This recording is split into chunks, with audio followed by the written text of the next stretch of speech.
My hardcore world is 3,327 days old, and one of my favorite blocks to use is a sea lantern. And unfortunately for me, this is the only sea lantern I have on this world.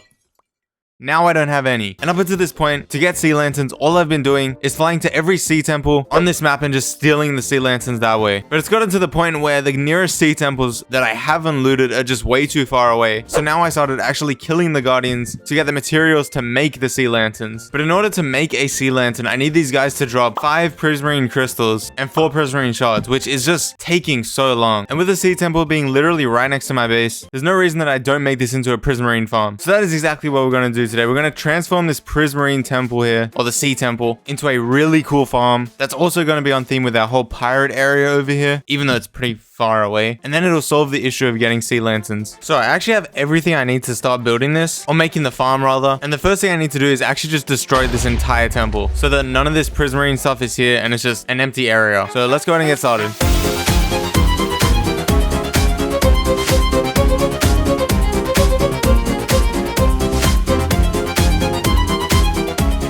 Alright, there we go. There's like nothing here. That montage probably would have looked a lot cooler if I wasn't invisible the whole time, but I don't want to be constantly getting attacked by these guys. It's just so annoying. I think I should also mention the farm I'm using, or the design, was made by a YouTuber called Duty Boy. I'll leave the links to his tutorial in the description below. And there's also better farms out here. I just like this design because it gives me more freedom to build what I want to build after the farm is done, which will make sense later. I'm not even here. I'm just invisible. But next up, what we have to do is build the walls up here. So pretty much all of these sides come to the top of the water, which I'm going to do out of dirt because I don't plan on keeping them there, at least not in like a cube shape. So if I build it out of dirt, it'll be easy to remove later on. And then once that's done, what I'm going to start doing is draining this whole thing. So I want all of this water in this chunk here to be completely removed, which is going to take a lot of sand and a lot of sponges, but that is what we have to do. And I'm going to do that right now.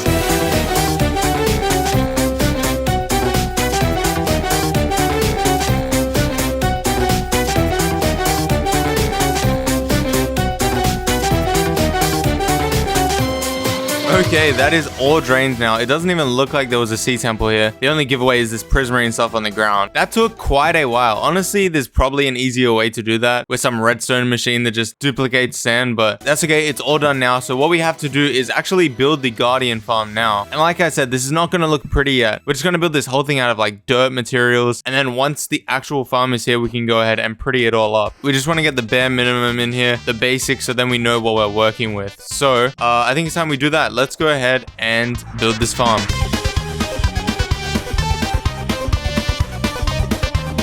Alright, there we go. The farm is now built. It does not look very appealing at the moment, but it's all done. Pretty much how this works is we drain the entire ocean monument so that the only places with water in this entire area are in these bubble columns underneath here, meaning the guardians can only spawn in these bubble areas. And what's going to happen once they get here is that they're going to get pushed to another hole here from all of the 4 sides, and then they're going to land on these campfires down here and pretty much just die. But what's happening underneath here is their items are going to go through a hopper collection system, and then eventually linking up over here where we have a bunch of chests to hold the items, which it's already going pretty good. Honestly, I could leave it like this and be happy, but it just looks really ugly, and we're really just getting started because this is going to completely transform now. However, I need to get a lot of materials to build this. I need over 20 shulker boxes of glass, among other random materials that I need to get. So let's go ahead and grab them.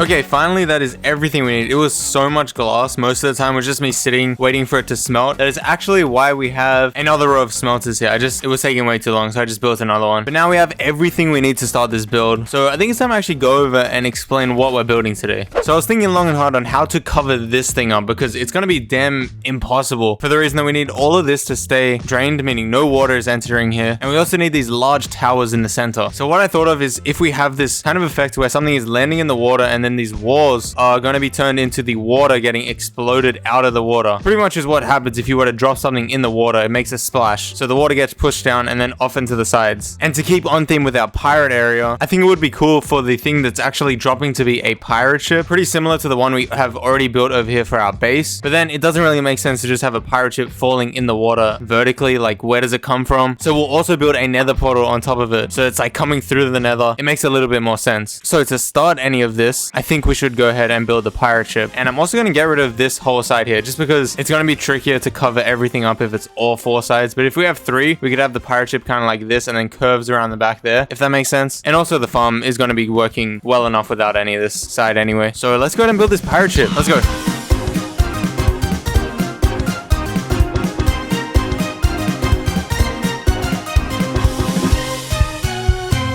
Okay, there we go. I think this looks pretty cool. I started off doing the floor, just doing the classic glass fading trick where we have the blue glass alternating with the cyan glass. And it also kind of fades in with the boat going down there as well. I think it looks pretty cool. And then, yeah, I tried doing like a darker kind of boat than the one that we have over there. And I used this warped wood as well. I think it looks pretty nice. Very similar to the one we already have, but it's falling into the water. And then I started work on the nether portal as well up here. Just getting some effects ready, but that'll be the next thing we build. And then also if we head down here, we have a door, which is pretty secret, but this is where we go down this way. I haven't built it yet, but it's going to lead to the collection rooms down there, and we'll have a nice bubble elevator, but I will do that later. For now, we want to get this portal in here so it actually doesn't look as random as it does already. If you guys are curious what the inside looks like, it is just all this. So we have the initial farm here. We haven't touched it really. Something else that's cool I want to show. If I head up to the AFK platform to get these guys spawning, and I sit here for a little bit, if I head back down after a little bit, they're going to start spawning, but we actually put the glass right here so we can see them falling through. Just a small detail I thought was pretty cool to add. And then they go down to the campfires that are down there. But yeah, I think it's time we get this portal in here. It's going to be a huge nether portal. Well, not a real portal, but it's going to look like a real portal. And it'll start to make a lot more sense. So let's go ahead and do that.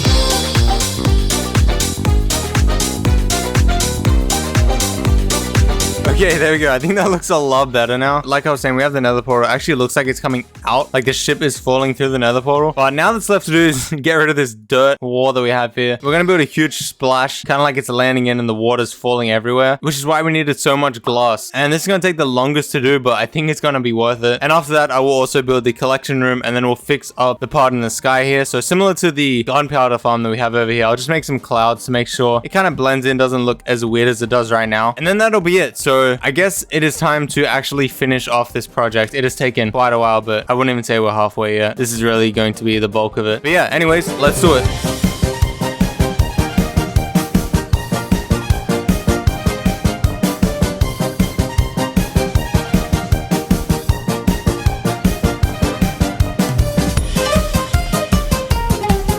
Alright, it is done, and before we have a look at it, I got some more name suggestions for the dogs last episode. First of all, thank you guys for all the suggestions, and I named this one wrong. So it's supposed to be on the black dog, so I've swapped it over now. And then this dog is named Koji. I don't know how to pronounce any of these names, guys. But I've swapped those over. Now we also are going to name the spotted dog Rue, a white dog Brian. That's just not funny. I don't know why you would comment something like that. And the other two we have just random names. I guess we can go Olivian and Joku for this one. Thank you guys for all the names. We still have a couple left if you guys have any extra suggestions. But now it is time to check out this build. And as we have it loading in here, I think it looks pretty cool. This glass took so long to place. Like actually so many hours. I can't explain to you guys, but I think it turned out pretty cool. It looks like the ship is actually splashing down here and the water is going everywhere. Also, you guys would have seen I started this by changing all of the dirt outline here just to glass. So this box that we have here, the original square, is still here, and putting the glass in the inside here doesn't actually affect the spawning, but we still have the outline box here so that none of the water flows into here, and then the guardians will spawn on that water. And by doing this kind of wave effect over the top here, you don't really see the box around the edge there. I mean, a little bit, but it's not that noticeable. Also at the top here, we fixed the spawning platform, so now it looks like actual clouds. It blends in a lot better. And then finally, if we head down to the bottom, the last thing that I did is in our room here. It is all looking good now. If we head down here, it looks nice. It looks like we're actually in a pirate ship, which is pretty cool. And of course, this thing it's